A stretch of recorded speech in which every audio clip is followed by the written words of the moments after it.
The U.S. Supreme Court strikes down efforts by individual states to disqualify Donald Trump from running for president using an anti-insurrection constitutional clause.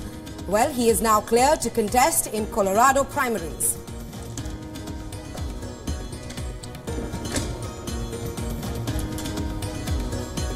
China's official work report from the annual meeting mentions Beijing will resolutely oppose separatist activities aimed at Taiwan independence and external interference, adding that China would be firm in advancing the cause of China reunification.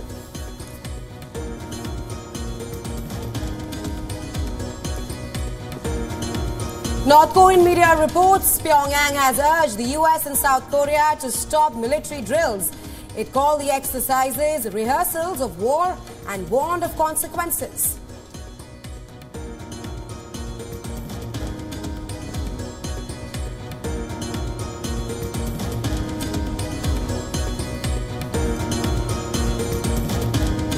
China is all set to unveil a growth target of 5% this year, alongside measures to boost confidence. The government also plans to raise debt worth $139 billion as officials ramp up fiscal stimulus.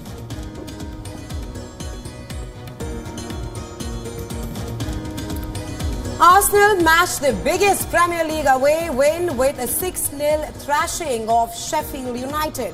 The victory keeps the Gunners within 2 points of leaders Liverpool. Look at the front post.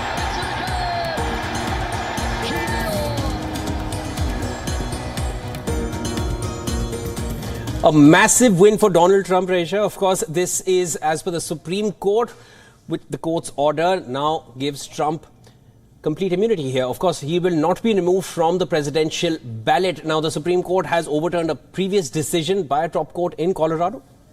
Right, Shivan. Now, the Colorado court had barred Trump from the state's Republican primary ballot. The decision was based on a constitutional provision related to insurrection in connection with the January 6th Capitol attack.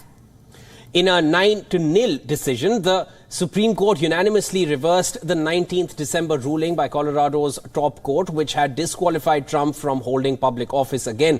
In a first, Section 3 of the 14th Amendment of the U.S. Constitution was cited to disqualify a presidential hopeful. Now, in its order, the U.S. Supreme Court writes, and I'm quoting here, "We conclude that states may disqualify persons holding or attempting to hold state office, but states have no power under the Constitution to enforce Section 3 with respect to federal offices, especially the presidency." In addition to being excluded from Colorado's ballot, Trump had also been barred from the ballots in Maine and Illinois based on the same 14th Amendment. Reacting to the news, Trump called the ruling a big win for America. Notably, Trump had appointed 3 of the current Supreme Court judges. Take a listen. Well, thank you very much. I want to start by thanking the Supreme Court for its unanimous decision today. It was a very important decision. We're very well crafted, and I think it will go a long way toward bringing our country together, which our country needs. And they worked long, they worked hard, and frankly, they worked very quickly on something that will be spoken about 100 years from now and 200 years from now. Trump is the frontrunner for the Republican nomination. His only remaining rival for his party's nomination is former South Carolina Governor Nikki Haley. Well, the ruling comes a day before Super Tuesday, when most parties in the U.S. presidential primary cycle holds nominating contestants.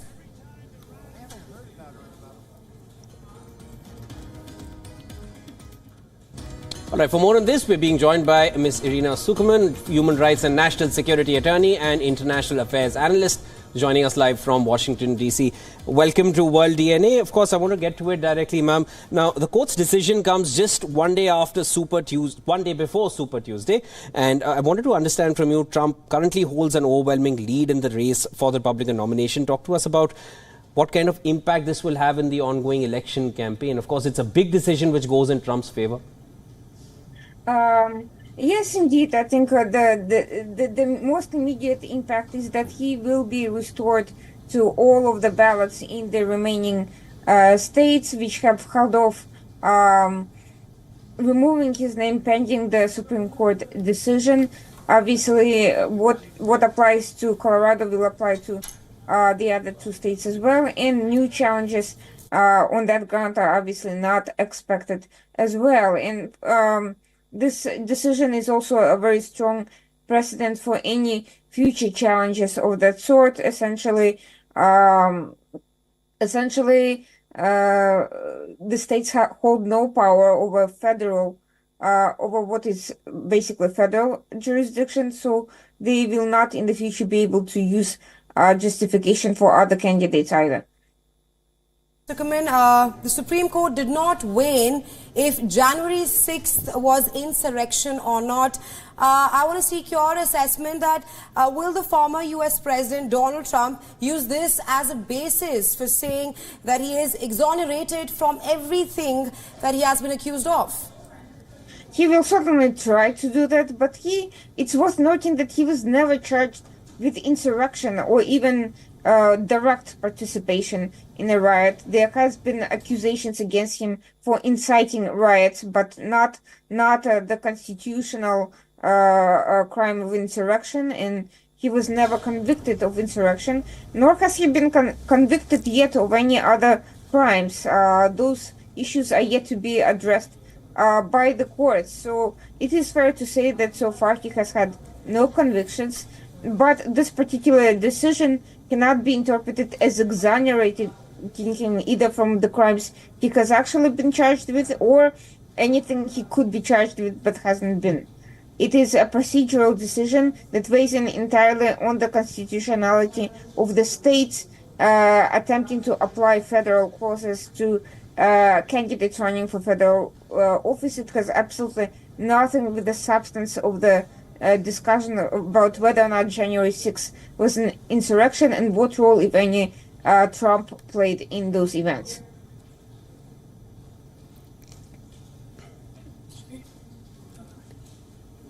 Right, Ms. Sukuman, thank you so much for taking our time and joining us here on WION. Thank you. And moving on to other stories, Hamas has said that Hamas and Egyptian mediators have said that they were going ahead with talks in Egypt on securing a ceasefire in Gaza. Israel decided again sending a delegation as Washington pressed again for a truce, the release of hostages and plan to stop the humanitarian catastrophe in Gaza. No, the ceasefire talks are billed as a final hurdle on the way to securing a ceasefire in time for the Muslim fasting month of Ramadan. And here, of course, we're bringing you updates from the ongoing Israel-Hamas war. The ceasefire talks are billed as a final hurdle on the way to securing a ceasefire in time for the Muslim fasting month of Ramadan, as I mentioned earlier, which begins on Sunday. Israel has declined to comment publicly on the Cairo talks. Now, two Egyptian security sources said mediators were in touch with the Israelis, allowing negotiations to continue despite their absence. Now, a Palestinian source close to the talks said that the discussions remained uneasy, with Israel sticking to its demand for only a temporary truce to free the hostages. Well, Hamas is seeking assurances that the war would not start up again. The White House stated that a temporary ceasefire was extremely important to a hostage deal and urged Hamas to accept the terms currently on offer. In a sign of the strain between Washington and Israeli Prime Minister and Israel, of course, Prime Minister of Israel, Netanyahu's right-wing government, Vice President Kamala Harris on Monday hosted Benny Gantz. The administration said in a statement that Harris discussed the urgency of achieving a hostage deal and expressed deep concern about the humanitarian conditions in Gaza. Now, Gantz is a long-time Netanyahu rival who joined his war cabinet in a national unity pact at the war's start. Netanyahu has not been invited to Washington since returning to office a year ago. White House National Security spokesperson John Kirby said the U.S. still hoped to conclude a ceasefire for hostages deal by the start of Ramadan, but Hamas had not yet agreed. The proposal consists a truce of about 40 days, during which militants would free around 40 hostages in return for some 400 detainees from the Israeli jails. Israel would pull back from some areas, more aid would be allowed into Gaza, and residents would be permitted to return home. Now, the deal did not appear to address directly a Hamas demand for a path to a permanent end to the war, nor does it resolve the fate of more than half the remaining hostages, Israeli men excluded from agreements covering women, children and the elderly, along with the wounded. Israel says it will not end the war until Hamas is eradicated. Hamas says it will not free all its hostages without a deal that ends the war.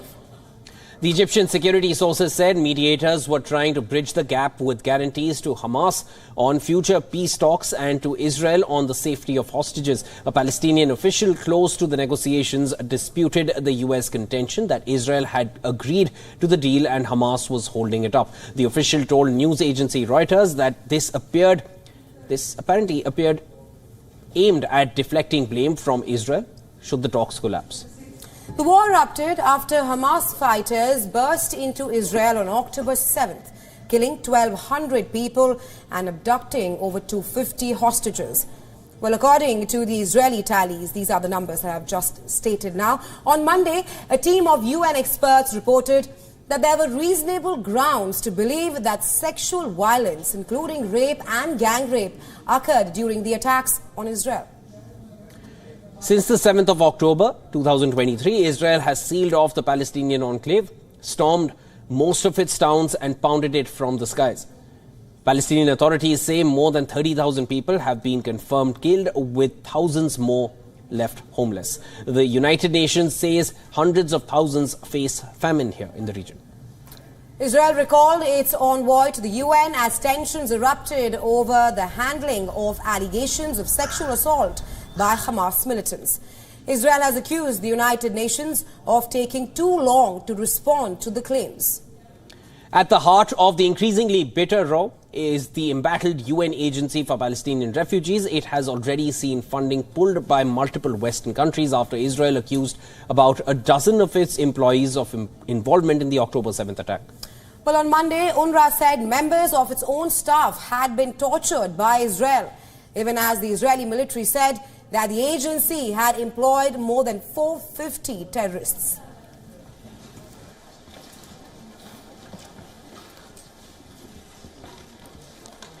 If you have questions, press the button to request the floor.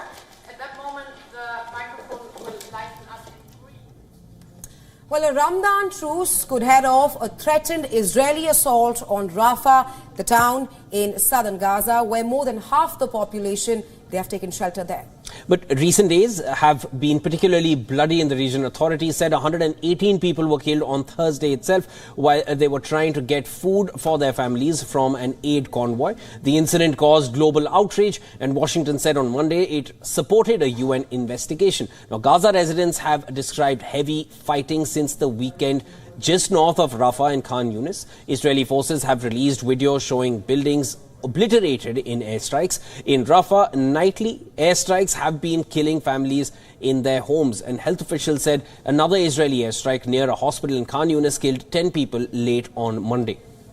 Israeli forces raided the Palestinian administrative capital in the West Bank overnight, killing a 16-year-old in a refugee camp. It marked the biggest such operation into the city in years. The Israeli military said security forces had conducted a counter-terrorism operation in the camp during which a riot broke out. The military said rocks and petrol bombs thrown at soldiers who responded with live fire. In a separate West Bank raid, Israeli forces reportedly killed a 10-year-old boy and in the village of Burin, south of Nablus. Violence has surged across the West Bank in parallel to the Gaza war, with at least 400 Palestinians killed in clashes. Witnesses in Ramallah said the Israeli forces had driven dozens of military vehicles into the city.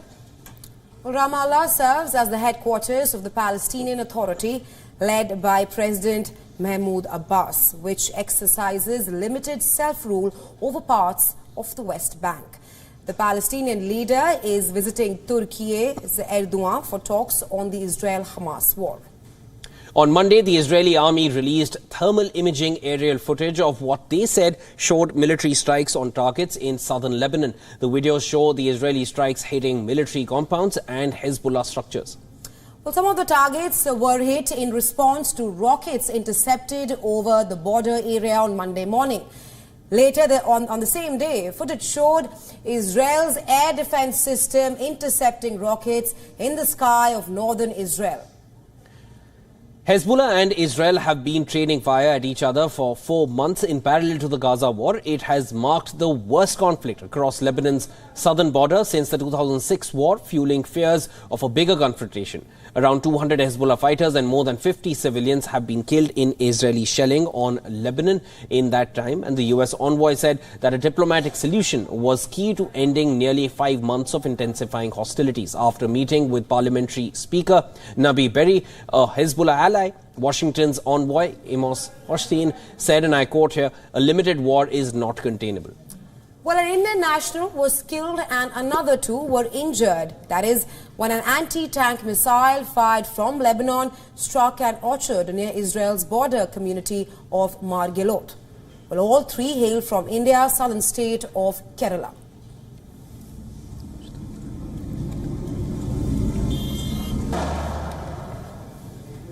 Moving on to other global news, France has officially added the right to abortion in its constitution. And this... Of course, this is after lawmakers backed the move by 780 votes against 72. This also makes France the first country in the world to do so. Our next report gets you more. 780. Abortion rights activists broke into cheers near the Eiffel Tower on Monday, as France enshrined the right to abortion in its constitution in a world first. Pour l'adoption, 780. In a special joint vote of the 2 houses of parliament at the Versailles Palace, MPs and senators overwhelmingly backed the initiative. The final tally, 780 votes against 72. Article 34 in the French Constitution will now read that the law determines the conditions in which a woman has the guaranteed freedom to have recourse to an abortion. Nous célébrons une victoire historique. Mathilde Panot, a lawmaker from a far-left party, called the victory historic. Notre vote est une promesse aussi. Our vote is also a promise to all women around the world who are fighting for the right to have control over their bodies. Today's vote tells them that their fight is ours and that this victory is theirs. Cette victoire est la vôtre. Abortion rights are more widely accepted in France than in the US and many other countries. Polls show around 80% of French people support the fact that abortion is legal, which it has been since a law passed in 1974. It was harshly criticized at the time. But in the wake of the US Supreme Court's 2022 decision to reverse the Roe v. Wade ruling that recognized women's constitutional right to abortion, activists pushed France to become the first country to explicitly protect the right in its basic law. Still, the push has not come without criticism. Far-right leader Marine Le Pen said French President Emmanuel Macron was trying to score political points, adding that it's an exaggeration to call it a historic step when the right to abortion was not at risk in France. In reality, the day after this Congress, nothing will have changed for women, said Hélène Laporte, a lawmaker from Le Pen's party. En fait, on a importé un débat qui n'est pas français. The president of the Association of Catholic Families called the change an imported debate that is not French, and said that there was no need to add the right to abortion to the Constitution. Britain's defence strategy faces a costly detour. And yet again, the Royal Air Force is grappling with a significant shortfall in fast jet training aircraft. Right, Shivan, and because of which the country is now spending millions of pounds a year to send pilots overseas for training. Well, reports say that at the heart of the RAF's training woes in the UK are the persistent issues plaguing the Hawk T2 jets. Problems with the Hawk T2 jets have resulted in less than half of the fleet being available for training. Citing technical issues with the engines, Reports suggest that these jets cannot fly for too long without the engines blowing up. These jets are extremely essential for fast jet pilot training. The Ministry of Defense is having to pay the Americans and the Italians as much as $69,800,000 over the next 3 years. Now, this comes at around $2,500,000 per pilot, so they can train them instead. Now, this expenditure is in addition to the already hefty $6,800,000 spent per pilot for training within the country. According to the report, over a 3-year period, starting last year, a total of 15 RAF pilots will be trained on the Euro-NATO joint jet pilot training program in the US. Well, this is in addition to 6 RAF pilots who were already being trained as a part of a previously funded agreement. Now, the RAF is paying the Italians to train 12 of its pilots over a span of 3 years, and that is at the International Flight Training School. As a direct result of the Hawk problem, it's not just the Royal Air Force which is facing a problem. Well, last month, the members of Parliament warned that UK's armed forces will not be ready for high-intensity war unless shortages in personnel and equipment are addressed. The Commons Defence Committee said personnel were leaving faster than they could be recruited. Even the offer to retain them had to be improved. The committee said a vicious cycle needs to be broken to allow the UK to face increasingly challenging threats.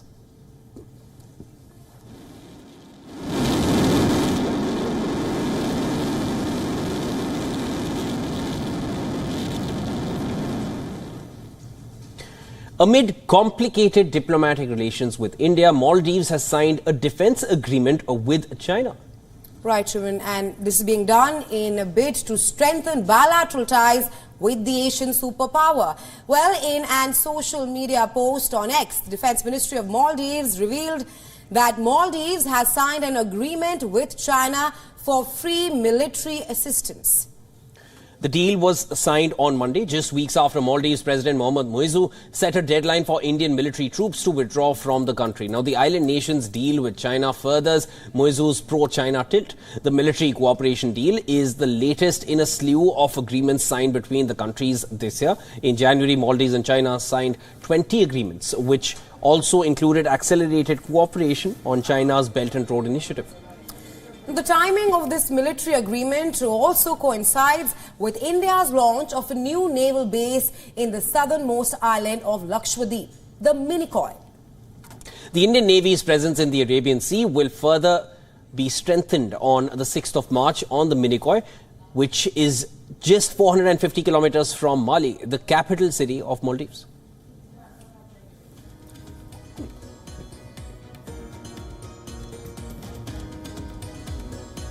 And with that, it's time now for a quick short coffee break. Don't go anywhere. This is World DNA. When we get back, we bring you more updates. China kicked off its largest political event of the year on Monday as Beijing put on a carefully choreographed display of national unity.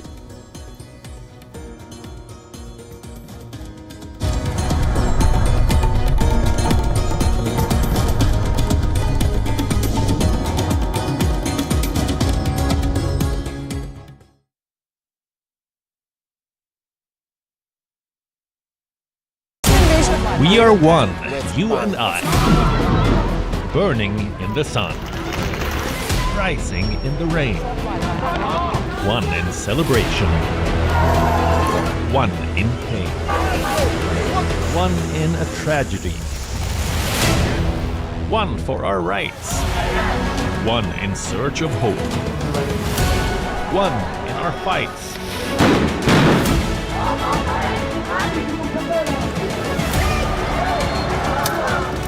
One beyond borders. One beyond our race. This could be one in the face of adversity. We are one, you and I, and it's our right to know how and why. WION, you are more connected than you know.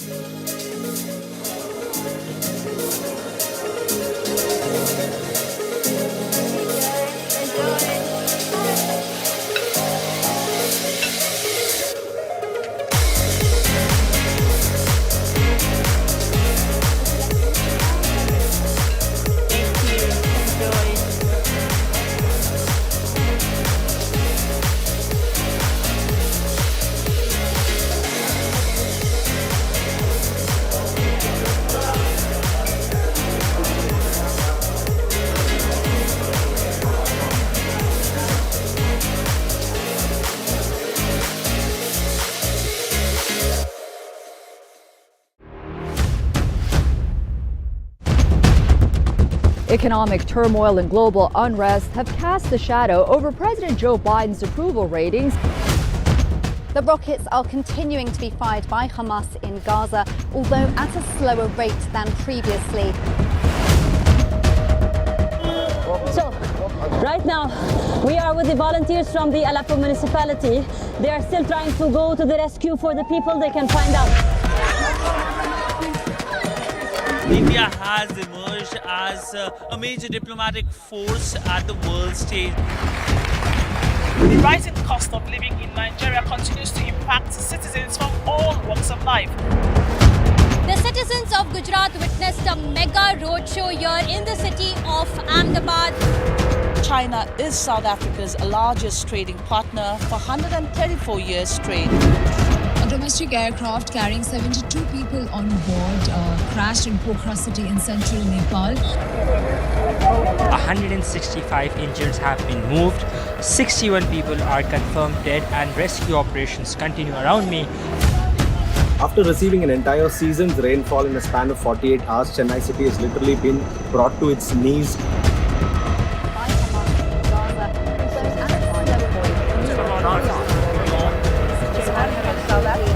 For WION, World is One.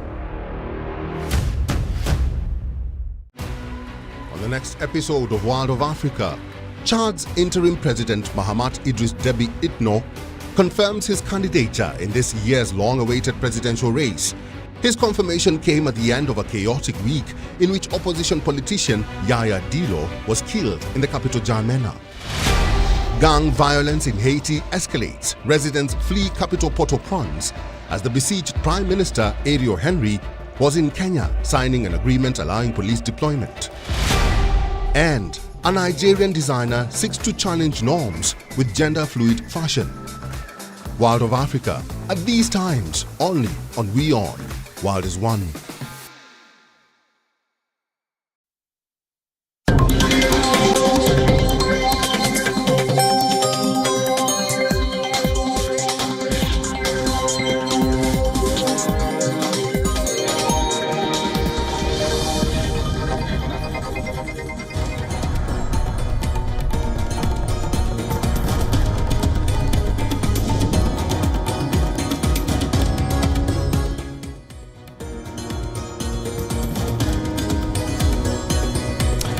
Welcome back, viewers. You're watching WION World is One. This is World DNA, the show that gets you ahead of the rest. Let's get you started with the headlines we're tracking for you at this hour.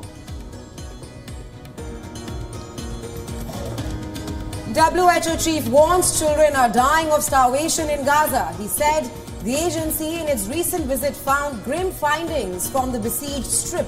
At least 10 children have died in Gaza due to lack of food.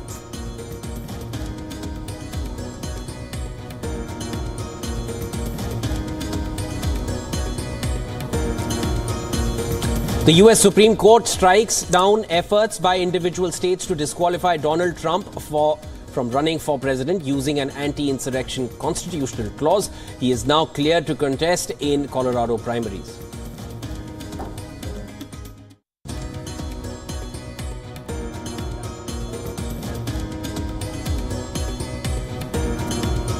China's official work report from the annual meeting mentions Beijing will resolutely oppose separatist activities aimed at Taiwan independence and external interference, adding that China would be firm in advancing the cause of China reunification.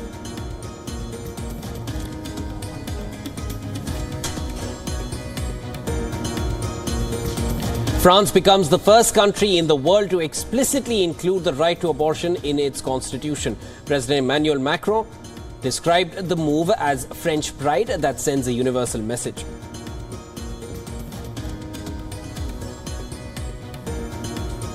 Four former top Twitter executives, including former CEO Parag Agrawal, sue Elon Musk for over $128 million in combined unpaid severance. They filed the lawsuit in San Francisco federal court.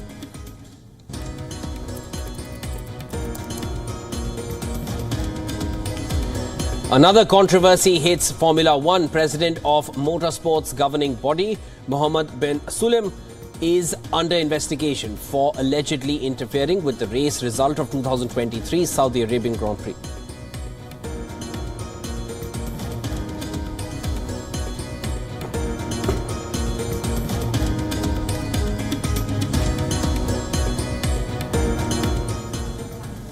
Well, China has kicked off its largest political event of the year on Monday. And this, of course, Beijing put on a carefully choreographed display of national unity here at the event. Now, the two sessions political conclave began with opening meet of the Chinese People's Political Consultative Conference, which will last until Sunday, attended by top leadership, including Xi Jinping. And here are the key takeaways on Taiwan tensions, defense expenditure and childbirth policies. Well, according to an official work report reviewed by news agency Reuters, China will strengthen defense spending by 7.2% this year. It is the same rate as last year, but higher than the government economic growth forecast. The budget showed about $230 billion allocated to military spending. Now, the defense budget is closely watched by China's neighbors and the United States of America. Tensions have risen sharply in recent years over Taiwan, and nations are wary about Beijing's strategic intentions and the development of its armed forces. In a separate report, China said it would resolutely oppose separatist activities aimed at Taiwan independence and external interference. Well, the work report also said that China would be firm in advancing the cause of China reunification, dropping the mention of peaceful reunification as mentioned in the previous reports. Well, this year's increase in defense spending marks the 9th consecutive single-digit increase. As in previous years, no breakdown of the spending was given, just the overall amount and the rate of increase. China will also improve policies supporting childbirth. An official government report detailed plans to support a growing elderly population by raising benefits and basic pensions and also pushing forward a private pension system. China's population fell for a second consecutive year in 2023, with new births dropping to about half of those in 2016, while marriages hit a record low in 2022. Much of China's demographic downturn is the result of its one-child policy imposed between 1918 and 2015. Couples have been allowed to have up to 3 children since 2021. Authorities have tried to roll out incentives, including expanding maternity leave, financial and tax benefits for having children, as well as housing subsidies. But China is reportedly one of the world's most expensive places to bring up a child relative to its GDP per capita. Well, to support the elderly, China will implement a private pension system across the country. It would rather raise minimum basic old age benefits for rural and non-working urban residents and basic pensions of people who have retired. It said that it would build a system for providing elderly care services at home and also make a health system for the elderly in China.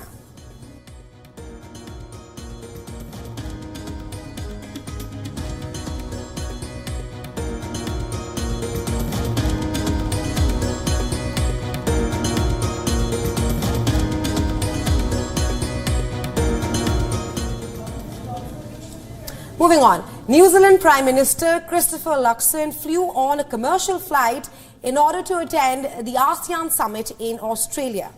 Of course, after a technical glitch hit the Prime Minister's military aircraft, he had to take that flight. Now, the local media reported that the delay may impact Prime Minister's key meetings. His flight was scheduled to take off from the capital, Wellington, on Tuesday morning, but a maintenance check on before the takeoff found an electrical fault in the aircraft. Now, the Prime Minister's office confirmed that he boarded a commercial flight to Melbourne thereafter. According to New Zealand's media, Prime Minister Luxon could miss his meetings with Philippines President Ferdinand Marcos Jr. and also Laos Prime Minister that are scheduled on the sidelines of the ASEAN summit in Melbourne. Notably, Prime Minister Luxon is taking part in the ASEAN summit on the invitation of Australian Prime Minister Anthony Albanese. The Defence Forces of New Zealand use 2 Boeing 757-200s aircraft to carry the island nation's top leaders. Wellington received the aircraft in 2003, which have now become outdated and unreliable due to mechanical and maintenance issues. Former New Zealand Prime Minister Jacinda Ardern too was forced to fly on a commercial flight from Australia in 2019 due to the same technical issues, which were again faced by Prime Minister Luxon.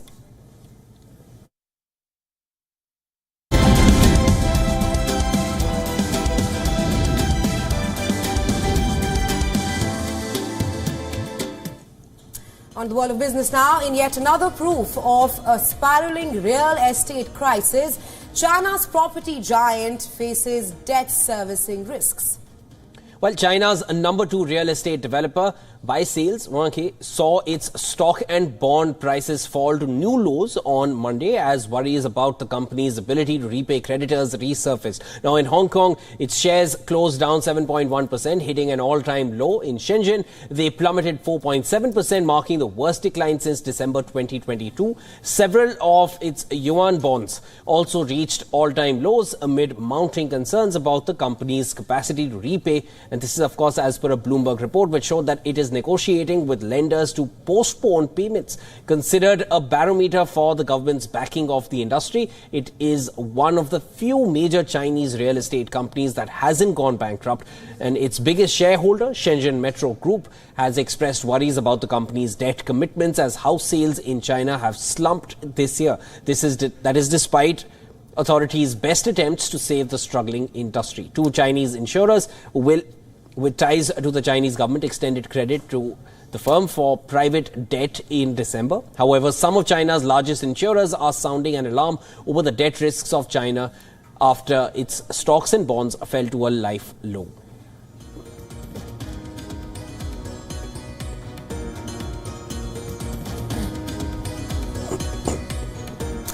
Meanwhile, Nvidia is now the 3rd most valuable firm in the world, surpassing Saudi Aramco in market value. It is just behind Apple and Microsoft.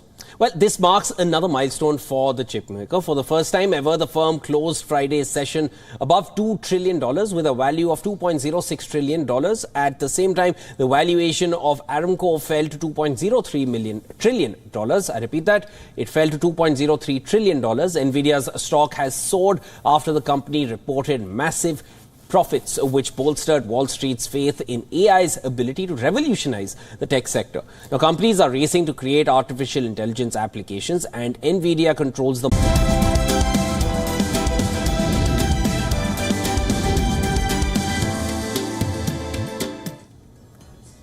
Well, Apple has been fined a staggering $2 billion by the European Union for breaking the bloc's competition laws.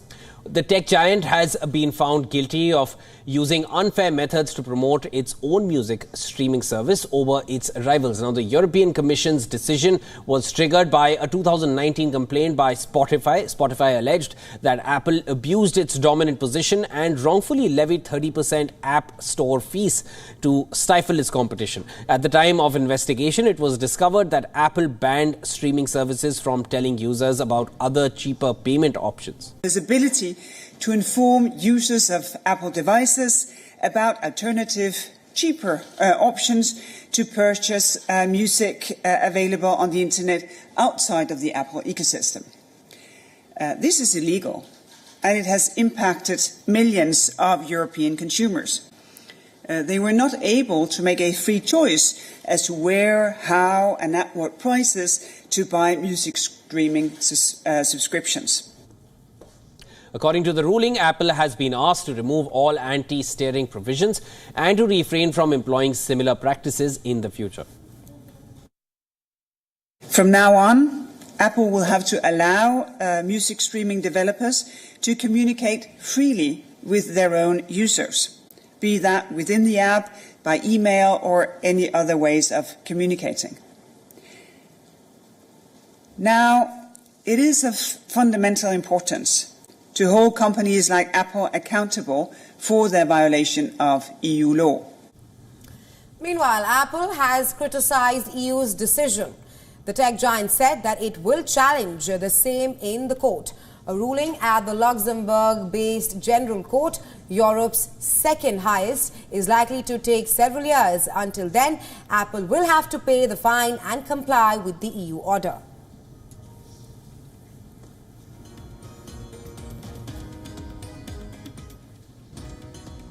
Well, the day might not be far away when we could make a movie with AI. Well, some AI video enthusiasts say the emerging technology could one day append entertainment, enabling you to choose your own movie with customizable storylines and endings. Absolutely. Well, ChatGPT maker OpenAI gave a glimpse of what sophisticated text-to-video technology might look like when the company recently used text-to-video generative tool. Meanwhile, Runway, a New York-based startup which helped to pioneer the technology, released a more advanced Gen 2 version last year in June. While Runway cannot yet make a full-length documentary, it could rather help fill in some background video or B-roll, the supporting shots and scenes that help tell the story. While such technologies could come in handy for content creators, there's still plenty of ethical pitfalls on the way. I think there's still going to be really valid reasons for concern about how these models, many of them, OpenAI and all the others out there, might be used for propaganda purposes, might be used for nefarious purposes, fraud. Security experts believe AI video generators could threaten democracies with convincing and easy-to-make deepfake videos. Bad actors could flood the internet with fake pornographic scenes depicting what appear to be real people with recognizable faces. I think the best thing we can all do when new technologies arrive and become available is to experiment with them, understand how they might affect us, what they might enable us to do, because really it's not until you start experimenting with the tools where you truly understand not only the potential, but the limitations.